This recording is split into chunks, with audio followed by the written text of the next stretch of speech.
Hi, and welcome back to Jen and Dan's Natural Healing with Plants, the go-to podcast for holistic health seekers looking to harness the power of nature for health and healing. I'm Jen. I'm a passionate health educator, a whole food, plant-based culinary coach, and a master herbalist. And I'm here with Dan, an exercise specialist and wonderful master herbalist. Together, we dive into the world of natural healing, bringing you a wealth of knowledge and practical advice. We draw from both traditional wisdom and modern science with herbs and foods to help you achieve optimal health. And not just you. Today, we're talking about one of our favorite topics, and that is our four-legged friends. So, just like us, dogs thrive when we support them naturally with natural foods and herbs and clean living. Yes, they do. They're just like we are. When I first got into the natural healing, often wondered if it would help our pets. And some of the things I would do for a human client, turns out it works just as well for our dogs because I have six dogs. I didn't plan for that, but it just happened, by grace, I guess. And so over the years, I have helped my dogs using some of the same things that I would teach my human clients. Yeah, yeah, because it's funny. Dogs, they experience the same things that we experience, and a lot of them have chronic issues. I know, even when I was really little, you'd notice the dogs are always scratching or chewing on their body somewhere, right? So they had rashes or skin issues or allergies. Like our first dog the vet said had allergies, arthritis, especially when they get older, digestive issues, and things like that. And it all ties to food and environment. And so, just like us, we have to make sure that we're providing the best foods, using herbs to help bring the body back into balance, and doing all, quote unquote, all the things lifestyle wise to keep them strong and healthy. Yes, I think one of the biggest misconceptions is now it's the commercial dog food. And I don't want to step on any toes here, but I don't care how much you pay for it, it's still processed food. And think about this, if you as a person listening this morning, do you believe that if you were to eat processed food for every meal, every day for the next 20 years, do you think you would be healthy? No. No. So a lot of people are doing that to their dogs though. Right. Right. Yeah. Now, so what are your thoughts? So, okay, so if I buy dried kibble, then that you're right, that's a highly processed food. It's usually shaped, it's got little strange shapes, different colors that would not be natural food colors, actually. And usually fillers, foods that we wouldn't necessarily include in our diet. So especially like why would we give that to our dogs? Right? So what about the foods that do not come dried like that? Well, there could be some dried food, like it could be dried food, like jerky kind of type foods. But there's also the packaged foods that are in like the refrigerator section of the stores. Is that Yes. better? Or what about the canned foods? Well, I would recommend to look at the ingredient list, especially some of the foods in the refrigerator. If you look at it, it's pretty natural. I think a lot of those are actually just meat and vegetables. Hmm. As far as the canned foods, Hmm. it's still kind of processed, but the canned foods, you really have to read the label because a lot of the canned foods have a lot of chemicals. I Hmm. think, and I don't sell dog food, but there are brands out there. There's one by, was it Paul Newman? Hmm. Paul Newman's line of canned dog food is pretty good if you look at the ingredients. Right? So there are some good options if you read the labels. Right. So just like my number one rule for humans is always read the ingredients. So for our dogs, we need to always read the ingredients as well. So what are some good foods for dogs to eat? I know you make your dog's food, right? I do. I make them Mhm. every morning. I make a big pot, and lately I use a lot of sweet potatoes. I use lentils. I Mhm. use Brussels sprouts, broccoli, greens, leafy greens. They'll get tuna a few times a week. Sometimes they'll get rice, but it's more vegetables and tuna now. And they are thriving. These Right. dogs thrive on this food.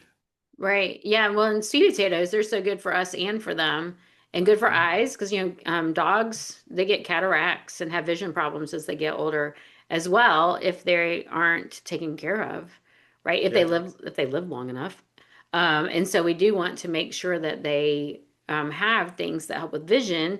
And so went on a tangent there, but sweet potatoes I recommend for humans and for dogs, but for immune health. It helps the whole mucosal system. It helps, from the nose, the mouth, the lungs, and all the way down, stomach, intestines, all of that. Helps with that lining, protecting that lining, to protecting not only the lining for digestion and absorption of nutrients, but also for our immune system. And so I love that you have sweet potatoes in there. And you said leafy greens, which are very high in minerals as well and help with the liver because our dogs, they're outside, they're breathing the air that's not always clean. Sometimes they're eating and drinking things that are really gross. And, we don't know what chemicals and things that they're exposed to. So we want to make sure that we are giving them things that help them detox just like we would for us. And then we lost Dan for a minute. He'll be back. But he was offering them tuna a couple days a week. And so giving them some fish. You want to make sure that you're choosing a high quality fish, but that helps with the brain and their coat. So dogs need a higher protein diet than we do, and some animal protein that we don't really necessarily need.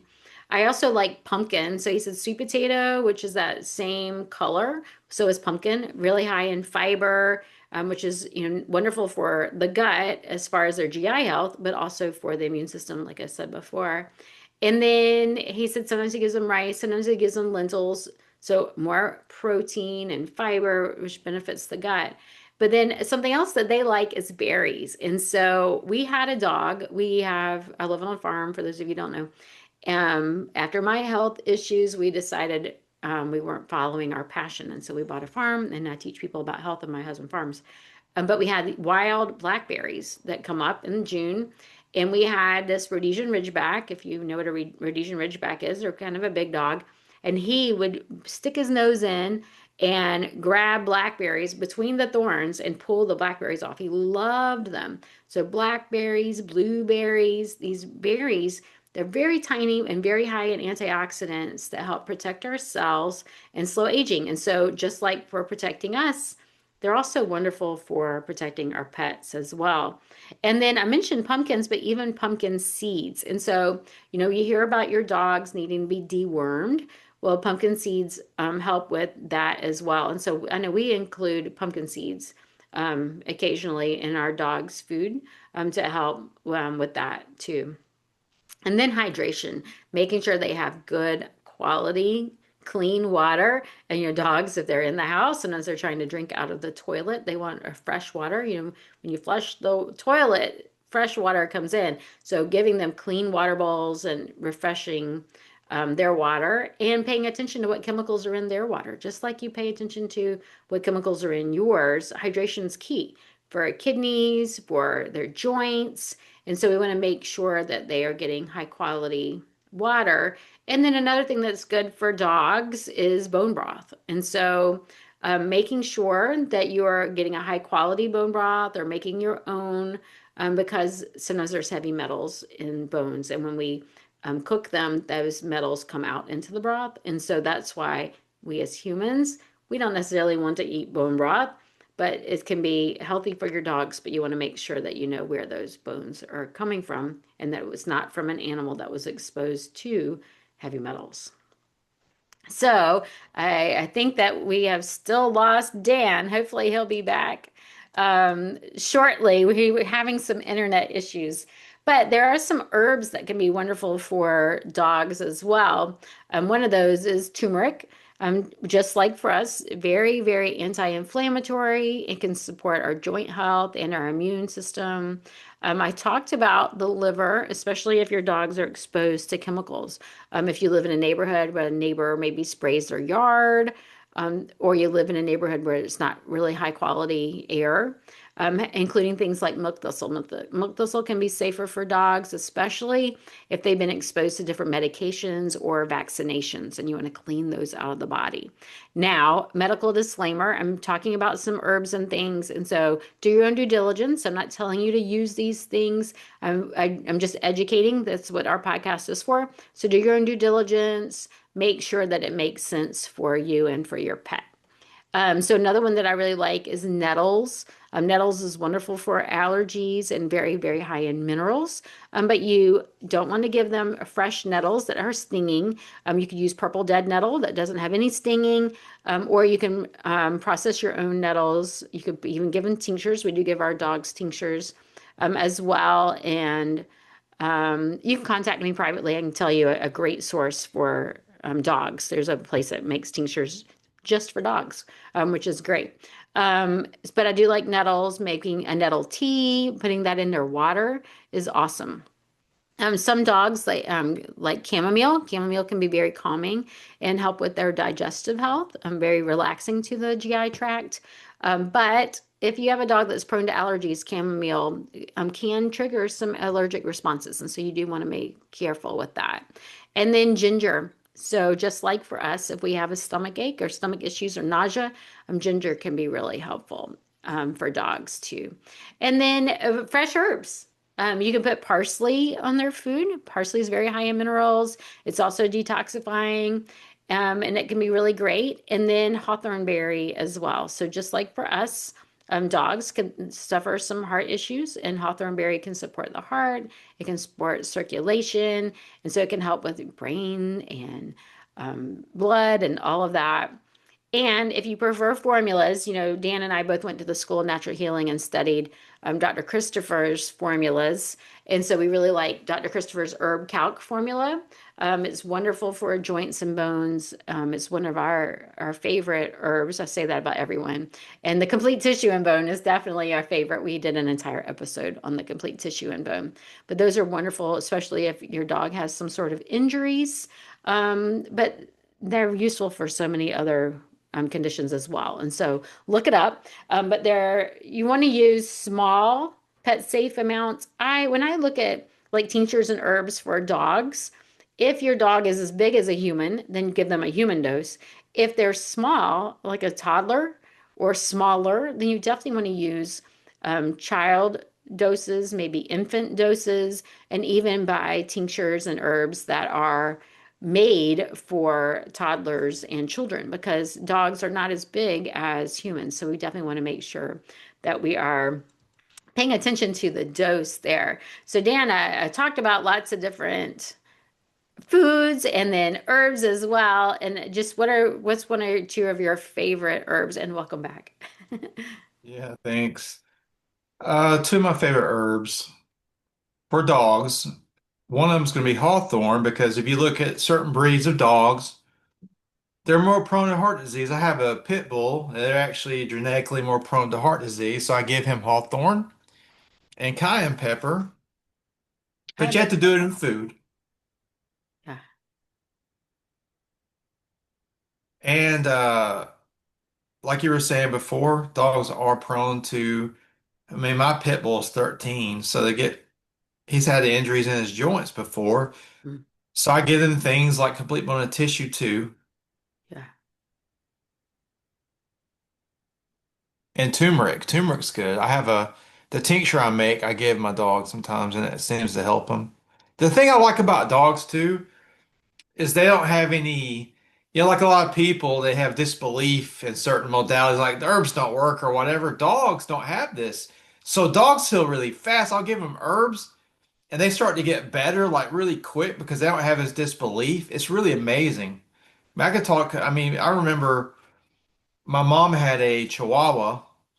He had heart failure, and the cayenne pepper and hawthorn berry was able to get his heart strong again. And I remember going to the vet with him. The vet was shocked. That's awesome. That's awesome. So, what foods do you avoid with your dogs? I don't let them have xylitol, of course, because xylitol's not even a food, really. I don't believe it's kind of Right. a, Right. let's see, off-limit foods. I don't feed them processed stuff. Every once in a while during holidays, I might give them some cookies, but I don't ever, I mean, normal days, they don't get any kind of processed food. Mhm. I do like the garlic thing. I know they say to avoid that. Every once in a while, I put a little bit of garlic in their food because it's supposed to help with fleas. I've never seen adverse effects, but I don't give them a lot of garlic. Mhm. They don't get onions. They don't like onions anyway. Yeah, they're not going to eat them. Right. No.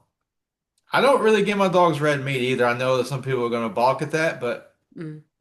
I have seen articles now and studies showing that dogs actually thrive on a more plant-based diet, like humans do. And Mm. so I've been doing that over the years, and my dogs are really healthy. Their hearts are in good shape, even the old ones. Yeah. The only food they get that's not strictly plant-based is either tuna or salmon or sardines. Mm. And I don't give them a lot of white rice. Sometimes I'll get white rice, but I usually don't give them that because I do believe that. I mean, it's just like us. I try to keep in mind their blood sugar when I feed them. I Right. feed them foods that are complex, Yeah. and Yeah. it works. Yeah. So there are some foods that are toxic, like grapes and chocolate. Mhm. And then the xylitol as well, like you said. So when you're picking products up, you have to be really careful, like for treats and things, and even peanut butter. Sometimes peanut butter will have xylitol in there. You have to read the ingredients every time. Even when the front of the label looks the same, a new company could have bought them out, not changed the front of the package, and only changed the ingredients. And so you want to always, always, always flip it over and read the ingredients, even on your peanut butter. And so it just seems crazy. I bought a Sun Butter one time that had crazy, it had oils added and sugars added. And it's like, what in the world? Why do they need to add these things? I don't know. But always read the ingredients. And then, like this time of year, so when the podcast comes out, it's still the holidays. Um, paying attention to the toys and things too. And so giving dogs, like, what are your thoughts about like those plastic bones and things that are look like wood?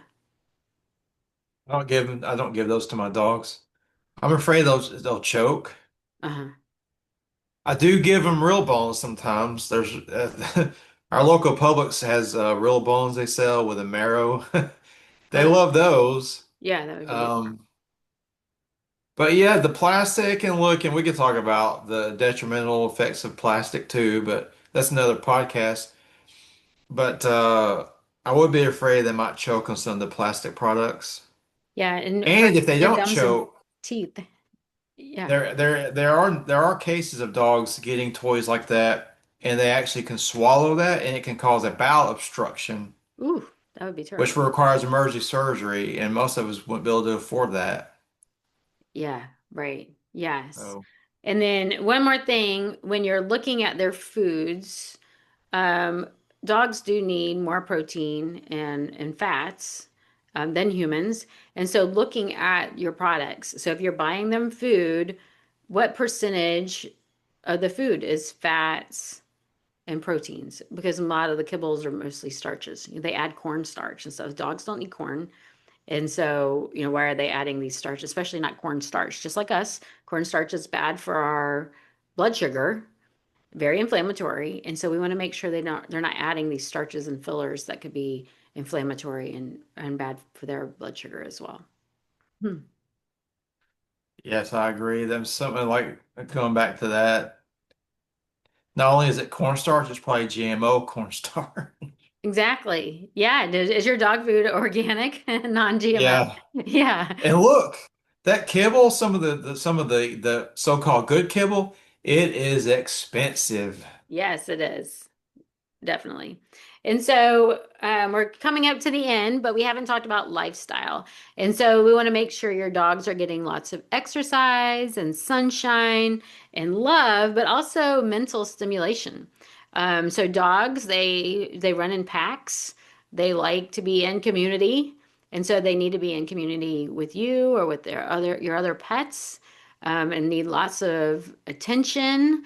And certain breeds definitely need mental stimulation.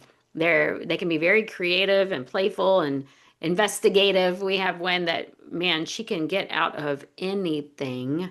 She is so clever. And so it's really making sure that you're providing things for them. Um, as far as that, do you have anything to add to that?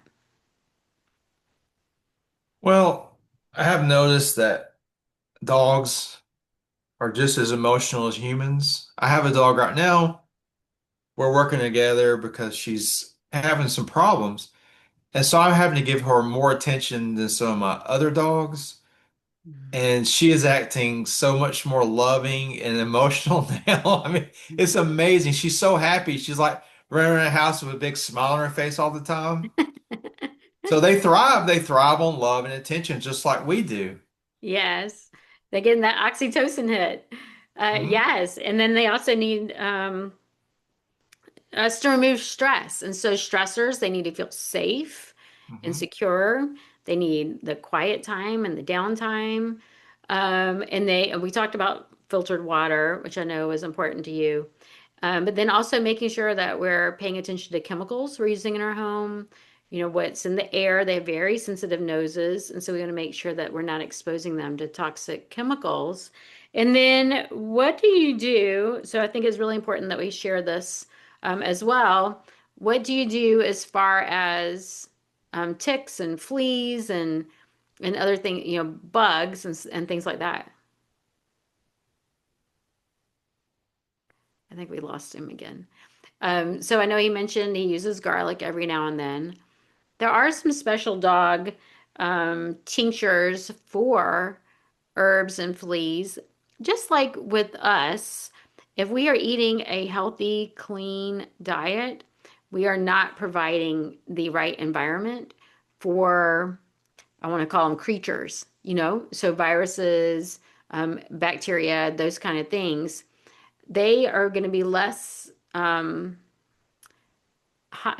we're providing a less hospitable environment when our microbiome is strong and healthy, when our intestinal tract is strong and healthy. And so the same with dogs, if we keep their microbiome in balance, then they're less likely to have flea issues and tick issues and things like that.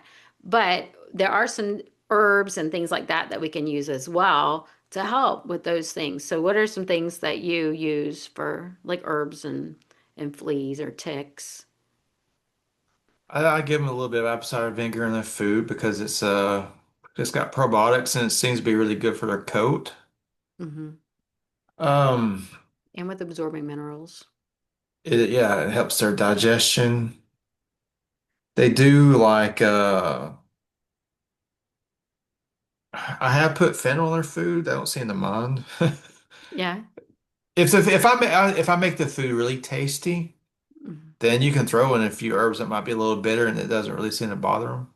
Hmm. So I'll do fennel sometimes and typically I always try to use a hawthorn on my older dogs. The younger dogs I don't go as much with the hawthorn, but as they get older I start to give them more herbs. So and look, my dogs get a lot of fiber, so I don't really worry about their gut health as much. And my yard is proof that they're definitely going to the bathroom every day. I have to clean a lot. I haven't got one of those. It's called a doggy doodle or something like that. It's like a I dug a hole in the ground and there's like this cover you put over it, and then you put the dog poop in the hole, and there's these tablets you throw in there, and it breaks down the poop. Because I have 6 dogs, and they're on a fiber diet. So Yeah. it's a lot of dog poop, okay? I had to find a way to keep it under control. Yeah. Wow, I So, can't but imagine. Well, actually, yeah, I have 6 dogs too, but I have 10 acres. So well, that's good. Yeah, yeah. they have a 20 by 20 space where they go. Yeah, that it adds up fast. Yes. Yes. And so what do you do to control like fleas, ticks, things like that? Well, I spray the yard, and then there is a product. oh my God, I can't think of name brands this morning, but there's a product you actually spray on the coat, and it's peppermint oil and clove oil, and it works. You can actually see the fleas die. It kills them on contact. Wow. I've Okay. experimented. I'll get the Yeah. flea and spray them, and they die pretty fast. Wow. Okay. Ticks. Awesome.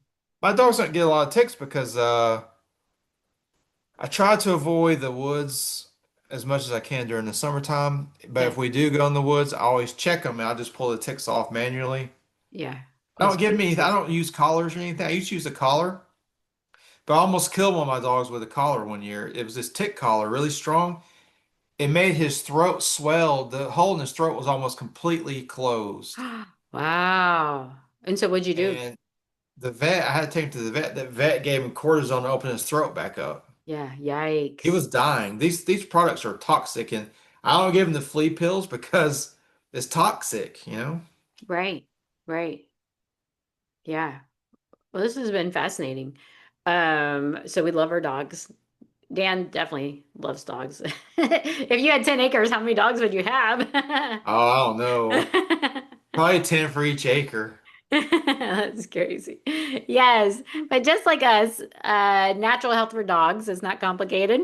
Now they're not just smaller humans. Well, some dogs are as big as humans, adult humans. So you do need to pay attention, and there are some things that you do need to avoid. But I think we offered some good options here today for you. And once again, do your own due diligence. Make sure that it sits right with you and feed and care for your pets the way nature intended. That way they can stay strong and healthy and live a nice long life.